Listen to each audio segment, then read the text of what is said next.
Assalamualaikum warahmatullahi wabarakatuh. Perkenalkan, saya Refnaldi Azurman dengan NIM 21031139994 dari Program Studi Matematika Universitas Riau. Pada video ini, saya akan menjawab beberapa pertanyaan untuk ujian akhir semester yang diajukan oleh dosen pengampu mata kuliah Pendidikan Kewarganegaraan, yaitu Bapak Nurdiansyah MPD.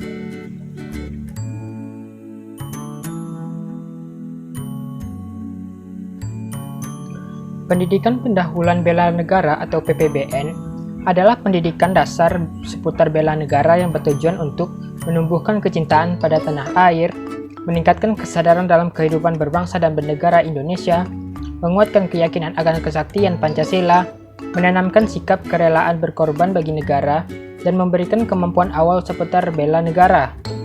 Dalam lingkungan formal, implementasi PPBN dapat berupa materi seperti pendidikan kewarganegaraan dan sejarah Indonesia, dan dapat juga berupa aktivitas seperti upacara bendera, pramuka, menyanyi dan memaknai lagu-lagu nasional Indonesia, dan pelatihan advokasi.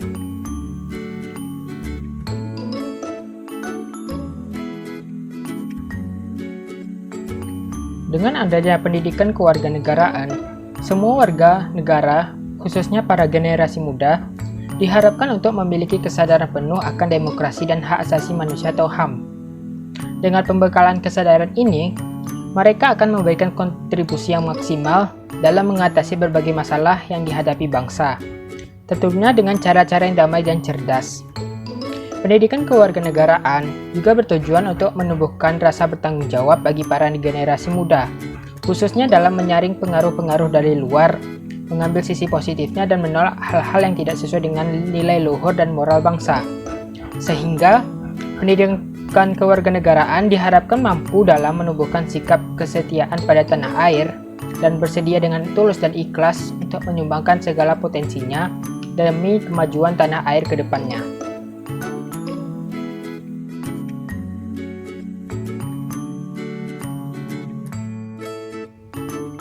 Salah satu identitas nasional bangsa Indonesia adalah Pancasila.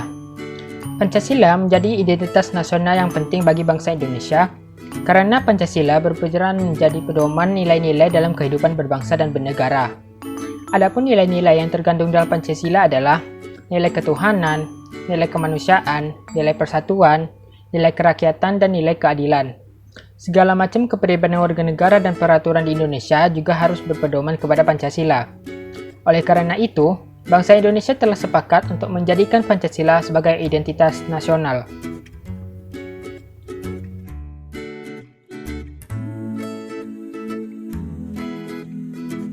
Mahkamah Konstitusi merupakan salah satu lembaga peradilan tinggi negara sebagai cabang kekuasaan yudikatif yang memegang kekuasaan kehakiman yang merdeka untuk menyelenggarakan pengadilan, guna menegakkan hukum dan keadilan dan mengadili perkara-perkara tertentu yang menjadi kewenangannya berdasarkan ketentuan Undang-Undang Dasar 1945. Mahkamah Konstitusi Republik Indonesia mempunyai 4 kewenangan dan 1 kewajiban, sebagaimana diatur dalam Undang-Undang Dasar 1945, Pasal 24C ayat 1 dan 2. Mahkamah Konstitusi berwenang mengadili pada tingkat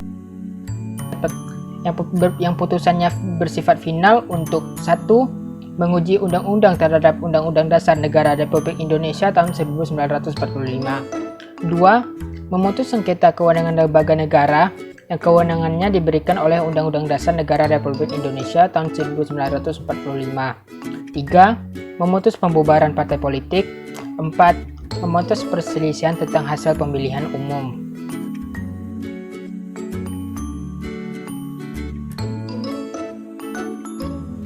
Berikut ini saya lampirkan salah satu video tentang masalah demokrasi di Indonesia.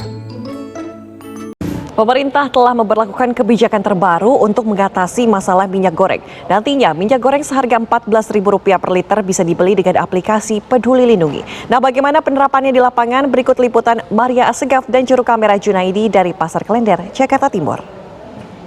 Minyak goreng pemirsa nampaknya hingga saat ini masih menjadi perbincangan, di mana baru-baru ini pemerintah kemudian mengeluarkan aturan baru per hari Senin 27 Juni ini, yaitu adalah mengenai proses pembelian minyak goreng yang harus menggunakan aplikasi Peduli Lindungi. Agar apa? Pemerintah harapannya kemudian agar nantinya sengkarut mengenai harga dan juga distribusinya ini bisa teratasi dan juga terpantau mulai dari produsen hingga ke konsumen. Nah, tapi saya cek langsung ke salah satu pasar di Jakarta Timur, apakah kemudian sosialisasi ini sudah diberlakukan atau belum? Kalau begitu, langsung saja kita tanyakan kepada salah satu pedagang di sini. Permisi, Pak. Waduh, lagi ngiloin minyak nih. Dengan Pak siapa, Pak? Pak Yanto. Pak Yanto. Pak Yanto, sudah dengar ada sosialisasi pembelian minyak goreng menggunakan aplikasi Peduli Lindungi, Pak? Kalau dengar sih, cuman kan belum ada sosialisasi yang memberikan kepada pedagang-pedagang di pasar. Lain halnya kalau waktu pakai NIK dulu kan ada petugas sosialisasinya mengasih arahan-arahan kalau pakai NIK begini-begini gitu. Kalau ini belum, yang aturan baru belum ada. Jadi per hari ini juga belum berlaku ya Pak ya aturan menggunakan Peduli Lindungi ya? Peduli Lindungi belum. Hari ini saya masih pakai KTP. Iya. Tapi responnya bagaimana Pak dengan kebijakan baru ini? Kebijakan baru menurut saya sih kurang efisien ya, karena terlalu ribet menurut saya. Dari segi waktu juga? Segi waktu kita bisa tersita banyak gitu waktunya. Oke, kalau begitu belum terlaksana di Pasar Lada Jakarta Timur. Kita coba minta respon juga oleh salah satu pembeli seperti apa ya responnya dengan kebijakan baru ini. Ibu, saya ganggu dulu, permisi. Dengan Ibu siapa? Ibu Anis. Ibu Anis. Bu, ada aturan baru Bu, sekarang pemerintah beli minyak goreng harus pakai aplikasi Peduli Lindungi. Nah, menurut Ibu gimana? Repot banget ya kayaknya kalau pakai aplikasi. Takutnya nanti kalau kita ada kuota, kalau nggak ada kuota kan bingung Bu. Kalau bawa cash duit kan enak, berapa harganya? 14.000 seumpamanya, gampang. Kalau ini pakai kuota lah Bu, offline nggak bisa. Ya udah, jadi ya kayaknya repot dah. Nah, itu tadi ya respon dari pembeli dan juga pedagang. Jadi sebenarnya begini pemirsa, aturan baru dari pemerintah ini di mana setiap pembeli harus kemudian menggunakan aplikasi Peduli Lindungi. Caranya harus membuka aplikasi Peduli Lindungi, kemudian men-scan barcode yang ada di setiap toko.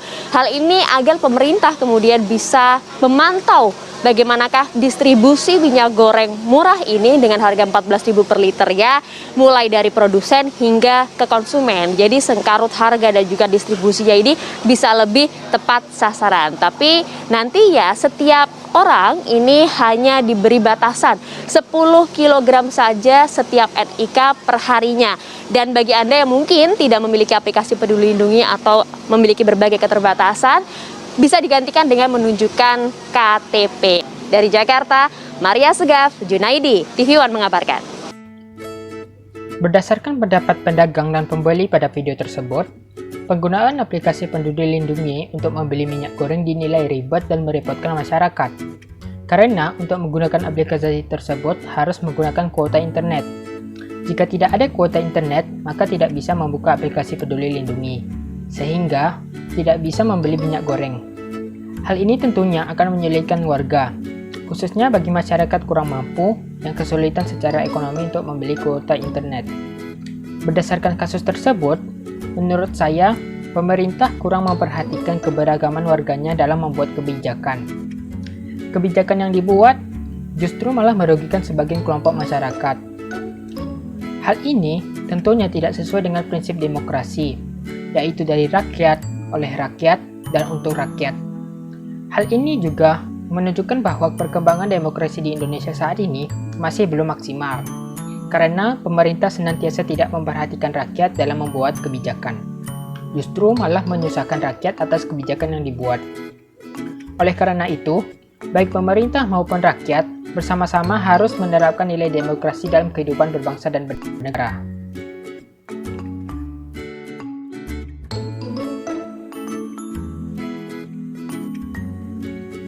Konstitusi merupakan sumber pegangan sekaligus pedoman yang menjadi penentu dan pengatur susunan dan kedudukan suatu negara dalam mengoperasi dan menjalankan penyelenggaraan kekuasaan negara.